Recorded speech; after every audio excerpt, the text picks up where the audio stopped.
শুভ সকাল আমার প্রিয় বন্ধুরা, তোমরা সবাই কেমন আছো? তো আমিও খুব ভালো আছি। তো দেখো, দাদনাপাড়ার ছোট্ট একটা গ্রাম থেকে আমি পূজা। তো পূজার ব্লগ চ্যানেলে তোমাদেরকে জানাই অনেক অনেক স্বাগত আর অনেক অনেক ভালোবাসা। তো দেখো, এইমাত্র আমি ঘুম থেকে উঠলাম। তো উঠেই আমি আগে দেখো দোরটাকে খুলে নিচ্ছি। আর দেখো, এবার আমি মুখটা পরিষ্কার করে ধুয়ে নেবো। তো ঘুম থেকে উঠলে তো মুখটা আগে পরিষ্কার করে ধুয়ে নিতে হয়। তো আমি আগে ভালো করে মুখটা ধুয়ে নেব, তারপর আমি হাত পা পরিষ্কার করে ধুয়ে নেওয়ার পরে তবে আমি সমস্ত বাসি কাজটা সারবো। তারপর আমি ফুচকার জন্য আটাটা মেখে নেব। তো আমার মুখটা ধোয়া হয়ে গিয়েছে। তো তারপর আমি গামছাটা দিয়ে মুখটা ভালো করে মুছে নিচ্ছি। তো তারপর দেখো, আমি সংসারের যাবতীয় কাজ বাকি আছে করে নেব। আর তারপরে আমি আটাটা মেখে নেব। তো দেখো, আমি কাজটা সেরে নিয়েছি। তো কিছু কাজ আমি গুছিয়ে নিয়েছি। তো গুছিয়ে নেওয়ার পরেই আমি আটাটা মাখতে বসে পড়লাম। তো এখন বাজে 7:30। তো আমি এখনই আটাটা মেখে নেব। তো আটাটা আমি 1 কিলো 250 আটা নিয়ে নেব আর সেটাকে মাখবো। তো 2-3 দিন জলের কারণে তো আমাদের ফুচকা ভাজা হয়নি আর যেতেও পারেনি। তো কারণ ফুচকা না ভাজলে তো আমাদের সংসার কিভাবে চলবে? আর এখন আমাদের দোকানটা ভাঙা হয়েছে না, বন্ধ আছে। তো কিছুই করার নেই এখন। তো যেটা আছে সেটাই নিয়েই চালাতে হবে। তো দেখো, আমি আটাটা মাখার জন্য আটাটা ভালো করে ডেচকির মধ্যে গুছিয়ে ঢেলে নেব আর আটার সাথে সুজি দিয়ে মাখিয়ে নেব। তো বন্ধুরা, কেউ যদি তোমরা জানতে চাও যে ফুচকা কিভাবে বানাতে হয়, প্লিজ আমাকে কমেন্ট করবে। আমি তোমাদেরকে বলে দেবো আর হেল্প করব।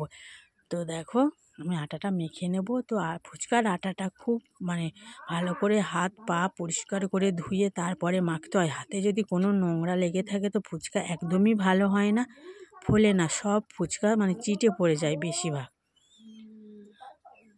তারপর আমি দেখো আটাটাকে জল দিয়ে ভালো করে মেখে নিচ্ছি। আর তারপরে এই আটাটা ছোট ছোট লেচি করে নিতে হয়। তো আমি আটাটা মেখে নিচ্ছি, আমিই মাখি। তো রাজস্বীর বাবা মাখাতে তো পারে না, আমিই মাখি। তো সংসারের জন্য সমস্ত কাজ আমাকে সংসারের কাজও সামলাতে হয় আর ব্যবসার জন্য এই ফুচকাটাকেও সামলাতে হয়, আবার দোকানও সামলাতে হয়, আবার আমাকে রাজস্বীকেও সামলাতে হয়। কিছু করার নেই। স্বামীদের রোজগার না থাকলে তো বাড়ির বউদের তো কিছু করা উচিত। তো সংসারের জন্য আমি কি করব? তো অন্য জায়গায় তো আমি কাজও তো করতে যেতে পারবো না। তো তার জন্য এই ফুচকার ব্যবসাটাকে আমি ধরেছি আর রাজস্বীর বাবাকে বলেছি, তুমি এই ফুচকার ব্যবসাটা করো। তো যেই থেকে ফুচকার ব্যবসাটা করছি, মোটামুটি আমরা ভালোই আছি। তো ভালো বলতে তো খুব একটা ভালো নেই। তো নিজেদের ঘর না থাকলে ভালো থাকা যায়? তো মাদের বাড়ি আছি, তো কিভাবে ভালো থাকতে পারি বলো? তো তারপরে দেখো, আমি লেচিটাকে কাটা হয়ে গেছে আর আমি ফুচকাটা বেলতে বসে গিয়েছি। তো আমি হাফ বেলে নেবো, তারপর ভাজছি। তো দেখো, আমি ফুচকার বেলাও হয়ে গেল। রাজস্বীর বাবা বললো আমি আসছি। তো ও একটা কোনো কাজে ব্যস্ত হয়ে পড়েছে। তো তার জন্য আমাকে একা একাই সমস্ত ফুচকা করতে হয়েছে। কিন্তু আমাকে 700 পিস ফুচকা আমি সকাল থেকে 1টা বেজে গিয়েছিল আমার একা ভাজতে গিয়ে। তারপর রাজস্বী উঠে গেল ঘুম থেকে, ওকে মুখটা ধুয়ে দিয়ে আর খাইয়ে দিয়েছিলাম, তোমাদের সাথে শেয়ার করা হয়নি। তারপর দেখো, কিছু ফুচকা বাকি ছিল, রাজস্বী আমাকে 6-7টার মতন বেলে দিয়েছে। তো কেউ হেল্প করার না থাকলে আমার রাজস্বী তো আমাকে হেল্প করেছে। তো দেখো, সমস্ত ফুচকা ভাজা হয়ে গিয়েছে। তো দেখো, এক ঝোড়া ফুচকা হয়েছে।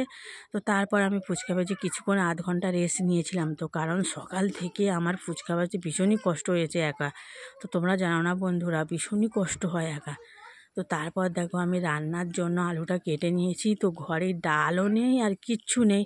তো তারপরে আলু ছিল ঘরে, আর আমার মা বলে গিয়েছিল যে ফ্রিজে 2 পিস মাছ আছে আর চিংড়ি আছে, কালকে এনেছিল উনি।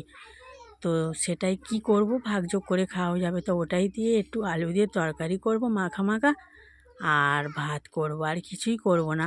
তো এদিকে দেখো, হাঁড়িটার মধ্যে আমি দেখো ফুচকার আলু সিদ্ধ হচ্ছে, আর আলু সিদ্ধ হাঁড়ির মুখে আমি ভাতের জন্য জলটা বসিয়ে দিয়েছি যাতে তাড়াতাড়ি হয়। তো দেখো, এটা রেশনের চাল। রেশনের চালটাকে ভালো করে পরিষ্কার করে ধুয়ে নিতে হয়। এই রেশনের চালে বন্ধুরা ভীষণই নোংরা। তো 5-6 বার করে ধুয়ে নিয়ে তারপর ভাত বসিয়েছি। তো দেখো, আমার রান্না করতে করতে 3টে বেজে গিয়েছিল। তো বুঝতেই পারি না, রাজস্বীকে আমার ছোটো বোন চান করিয়ে দিয়েছে, তারপর রাজস্বীকে আমি ভাত খাইয়ে দিয়েছি। তো দেখলেই তো বন্ধুরা, রাজস্বী ভীষণই মজা করছিল, মাথা ঘুরে পড়ে যাচ্ছিলো। তো আমিও ভীষণ একটু মজা করে করে ওকে খাইয়ে দিলাম, গল্প বলে খাইয়ে দিলাম, কিছুতেই খেতে চাইছিল না। তারপর দেখো আমি বাসন নিয়ে মানে রান্নার বাসন, তো আমার ছোটো বোন খেতে দিয়ে আমি বাসনটা মাজতে চলে এলাম। তো আমার এখনও খাওয়া হয়নি আর স্নানও করিনি। সকালবেলা আমি বাসি কাপড় জামা ছেড়ে নিয়েছিলাম বলে, তো তার জন্য আমি একটু স্নান দেরি করে করি। তারপর দেখো আমি বাসন মাজতে পুকুরে চলে এসেছি। অন্যদিন আমি কলে থেকে জল এনে বাসনটাকে আমার মাজা হয়। তো 3-4 দিন মানে বৃষ্টি হওয়ার কারণে পুকুরের জল অনেকটাই বেড়ে গিয়েছে, তো এর জন্য আমি কলে যাইনি, তো পুকুরেই বাসনটা ভাবলাম মেজে নিই।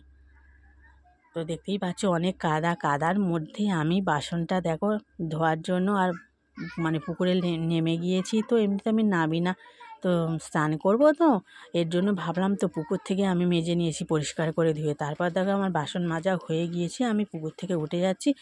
তো আমার স্নান করে তো এখন বাজে 4:30। তো দেখো ফুচকার আলুটা আমি সিদ্ধ করেছিলাম, সেগুলো আমি চুবড়ির মধ্যে জল ছাড়িয়ে নিয়ে আর ফুচকার জন্য মানে সমস্ত কিছু মানে গুছিয়ে নিলাম। পেঁয়াজ কেটে নিয়েছি, শসা কেটে নিয়েছি, গুছিয়ে নিয়েও চলে বের হয়ে গেল। আর এখন দেখো 6টা বাজে, তো আমার ভীষণই খিদে পাচ্ছিলো। তো সকাল থেকে আমার তেমন কিছু খাওয়া হয়নি, তো এখন আমি ভাত খেয়ে নিয়েছি।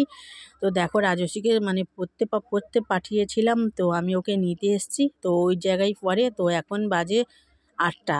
তো রাজস্বী ভাত খেতে চাইছিল না বলে, তো রাতেরবেলা ও দুধ হরলিক্স বা বিস্কুট খাওয়াই, তো বিস্কুট তেমন একটা খেতে চায় না। তো দেখো রাজস্বীর জন্য আমি ছোট্ট বাটিটাই করে একটু জল গরম করে নিয়েছি আর ওকে দুধ আর হরলিক্স করে খাইয়ে দেবো। তা দেখেছো বন্ধুরা, ও ঘরের মেঝে একটা মাদুর পেতে তো শুয়ে আছে।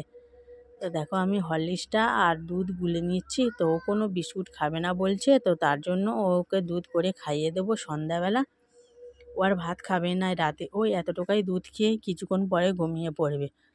তো দেখো আমার দাবাটার মধ্যে লাইন নেই, ঝড়ের জন্য না মিটারের যে তারটা কেটে গিয়েছে আর আমরা তো লাগাতে পারি না। তো দেখো তারপর রাজস্বীর বাবা ফুচকা বিক্রি করতে গিয়েছিল, তো ফিরে এসেছিলো।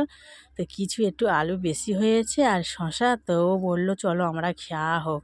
তো আমি খেতে চাইছিলাম না, আমাকে জোর করে দিচ্ছে। তো দেখো বন্ধুরা, তো ও কিছুটা খেলো আর আমি 4-5টা মতন খেয়েছিলাম। তো দেখো আমি অনেক দেরি করে ভাত খেয়েছি আর এই ফুচকা 4-5টা খেয়েছিলাম বলে আমি আর রাতে কিছু খাইনি। তো আমার পেটটা ভরে গিয়েছিল, আমি আর খাইনি, খেতেও ভালো লাগছিল না, খেতেও ভালো লাগছে না। তো আমি এই খেয়েই মানে শুয়ে পড়বো। তারপর রাজস্বী বাবারা রাতে ভাত খেয়েছিল আর মাও কাজে থেকে এসেছিলো 9টার সময়। তো দেখো এখন বাজে 11:30। তো আমরা ঘুমানোর জন্য মশারিটা টাঙিয়ে নিয়েছি। তো বন্ধুরা তোমরা এই পর্যন্ত ভিডিওটা শেষ করলাম, অবশ্যই লাইক কমেন্ট শেয়ার করে